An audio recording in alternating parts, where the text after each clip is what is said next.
Hello అండి. Welcome to my channel. ఈరోజు పల్లెటూరు స్టైల్‌లో నాటుకోడి కర్రీ ఎలా చేయాలనో చూసాము. ఇప్పుడు ఒక బౌల్ తీసుకొని వాటిలో 1.5 కిలో వరకు చికెన్ ఉందండి, బోన్స్‌తో సహా. ఇప్పుడు ఫ్రెష్ అల్లం వెల్లుల్లి పేస్ట్ వేసి కలుపుకోవాలి. మళ్ళీ కొద్దిగా సాల్ట్ వేసి కలిపి 3 గంటలు ఈ గరిటెతో 3 గంటలు పెరుగు మీగడతో సహా వేసానండి నేను. బాగా ఫ్రెష్‌గా మొత్తం కలిసేంత వరకు కలుపుకోవాలండి.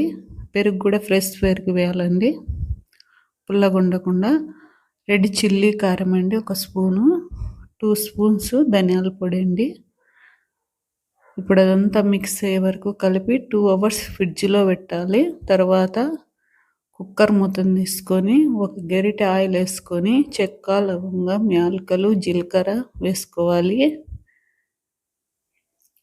తర్వాత ఆనియన్స్ వేసుకొని రెడ్గా అయ్యేంత వరకు వేయించుకున్న టమోటా, పచ్చిమిర్చి, పసుపు వేసుకోవాలి. ముందుగా ఫ్రిడ్జ్లో పెట్టుకున్న చికెన్ మొత్తము కుక్కర్లో వేసేసుకోవాలి. వేసుకొని అడుగంటకుండా కలబెట్టుకోవాలి. వాటర్ వేయకుండా 10 మినిట్స్ వరకు వాటిలో ఉండే వాటర్ అంతా బయటకు వచ్చే వరకు ఉడకనివ్వాలి. అప్పుడు ఆయిల్ మొత్తం పైకి తేలుతుంది.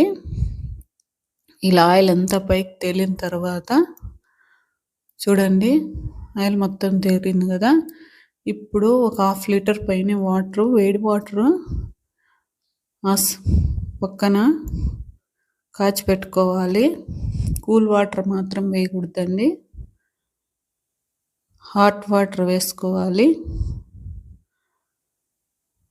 ఇప్పుడు చికెన్ మొత్తం కలిసింది కదా, ఇట్లా ఉడకడానికి 10 మినిట్స్ పడుతుంది. ఇప్పుడు హాట్ వాటర్ రెడీ చేసుకున్నాం కదా, ఇప్పుడు హాట్ వాటర్ వేసుకోవాలి.